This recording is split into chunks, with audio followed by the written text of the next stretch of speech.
We often think of national symbols as sources of pride, things that, unite us. But what happens when that symbol starts to feel like a constant drain, a burden, really? Right, like a financial weight. Exactly.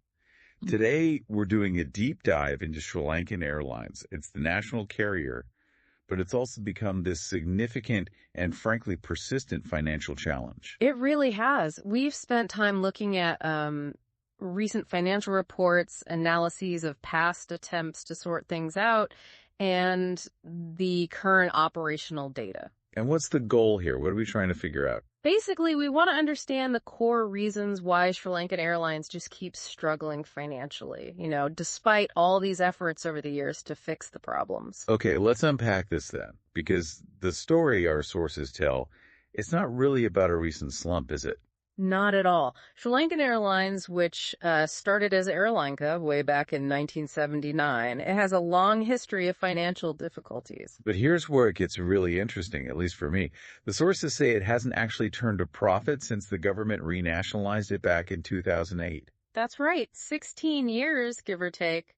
That's a long time to be in the red. It's a really sustained period of financial trouble. And what's striking is just how long this has gone on. It's not some temporary blip. It feels like a deeply ingrained pattern. And maybe more importantly, the reliance on government bailouts. Absolutely critical point. We have to remember these aren't just abstract numbers on a page. This is taxpayer money, again and again, being pumped in just to keep the airline flying. So the sources must point to some underlying reasons, right? Some systemic issues. They do. They talk about the impact of political appointments in key decision-making roles.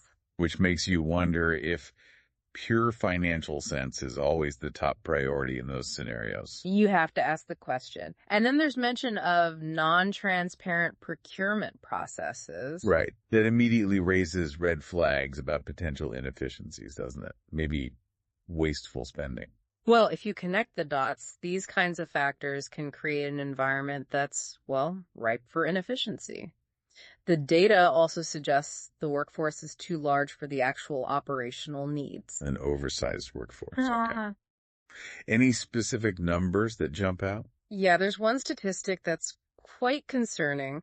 Apparently, around 2/3 of the routes the airline operates are running at a loss. 2 out of every 3.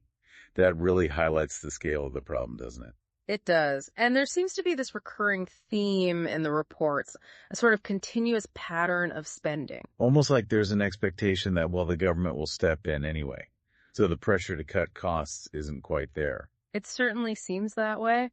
As if the usual commercial pressures aren't fully applying, it really raises questions about the incentives involved and, the long-term viability of operating like this. Have there been serious attempts to fix this?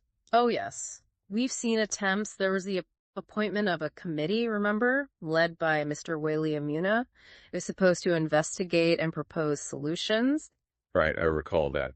The idea was to chart a new course.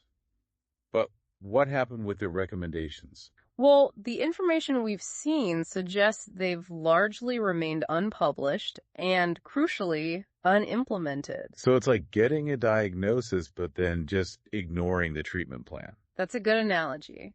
And this cycle, it seems to be continuing.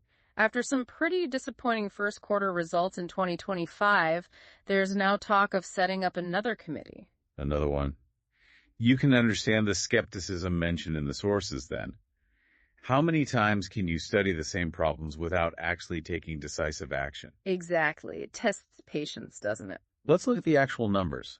The raw financials really underscore how deep these difficulties run. They do. For the 7 months ending in October 2024, the pre-tax loss was rupees 1.96 billion. Okay, 1.96 billion loss. How does that compare? Well, get this. During the exact same period the previous year, they actually reported a profit of rupees 4.13 billion. Wait, from a 4 billion profit to a nearly 2 billion loss in just 1 year.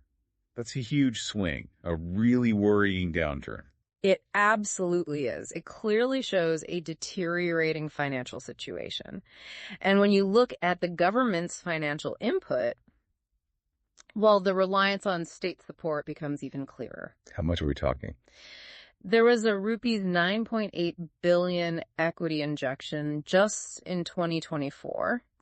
And on top of that, another rupees 20 billion has been set aside in the 2025 budget just to deal with old debts, legacy debt. It's just a constant flow of public money. And it's not just the big financial picture, is it? There are operational issues too. Definitely.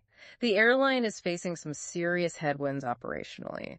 We're seeing reports of significant staff shortages. Like pilots. Yes, including the recent resignation of around 30 pilots. That kind of loss of experienced staff is bound to cause disruption. You'd think so. Fewer pilots, fewer flights or delays. Precisely. And you combine those staff shortages with an aging fleet of aircraft planes that are just more likely to have technical problems. And you get the inevitable flight delays and cancellations. Exactly.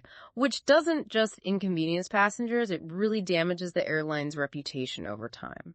And the sources suggest there's a reluctance to tackle this head on. Yeah, the material points to a kind of hesitation from both management and the government to implement really meaningful restructuring or serious cost-saving measures. And on top of all that, there's this complex legal fight with Airbus. Ah, yes, that adds another layer of complexity. It stems from an older aircraft purchase deal, one that's been clouded by allegations of corruption. And Sri Lankan is seeking compensation. Big compensation. Over $200 million US. And they're also demanding free aircraft to try and offset their losses.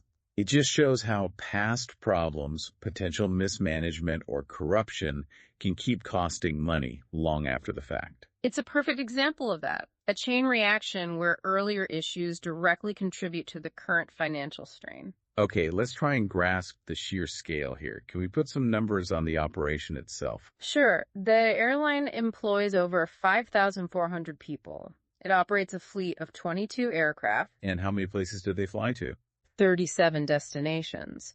But here's a really critical point from the sources. Out of their 45 routes, 31 are apparently unprofitable. 31 out of 45. That is a staggeringly high percentage of loss-making operations. It is. And the overall debt level, it's considerable. We're talking US dollars 978 million in total debt. That's nearly $1 billion. Wow. Close to $1 billion. And in addition, there are unpaid invoices stacking up rupees 51 billion worth. These are not small figures. Not at all. Any forecasts? The management report for the financial year ending March 2025 forecasts a net cash deficit of almost 40 million US dollars just for the next 4 months. Just keeps bleeding cash. Yeah. So when you put all this together, the history, the losses, the debt, the operational issues, what's the main takeaway for the airline's future? Well, the evidence we've reviewed strongly suggests the current situation just isn't sustainable. It can't go on like this. And this cycle of forming committees, studying the problem, but not actually implementing the recommendations. It just prolongs the agony, really, and continues the financial drain on the public purse. So ultimately, it feels like taxpayers have a right to expect some accountability here. This pattern can't just continue indefinitely, can it? No, precisely. The analysis seems to point towards two basic paths forward. Either there needs to be a fundamental, comprehensive reform of the airline tackling those deep-rooted systemic issues we talked about. Like political interference, procurement, workforce size. All of it. Oh, wow. Or there needs to be a serious reevaluation of whether it's viable to keep it as a state-owned enterprise in its current form. Because, as the sources make pretty clear, this ongoing cycle of losses, the political interference, the inefficient spending, it's just not tenable long-term. Something has to give. A decisive shift seems necessary. So, wrapping up this deep dive, what have we seen? A long, long history of financial trouble at Sri Lankan Airlines. A recurring cycle of losses met with government bailouts, seemingly driven by these underlying issues, political influence, operational inefficiencies. And we've also touched on the very real operational challenges, like staff shortages and aging planes, plus that big legal battle with Airbus, and the consistent lack of effective solutions being implemented. Yeah, the lack of follow-through on reforms. And the bottom line consequence of all this, a significant ongoing burden on public finances, on the taxpayer. Which brings us to a final thought, really, for you listening.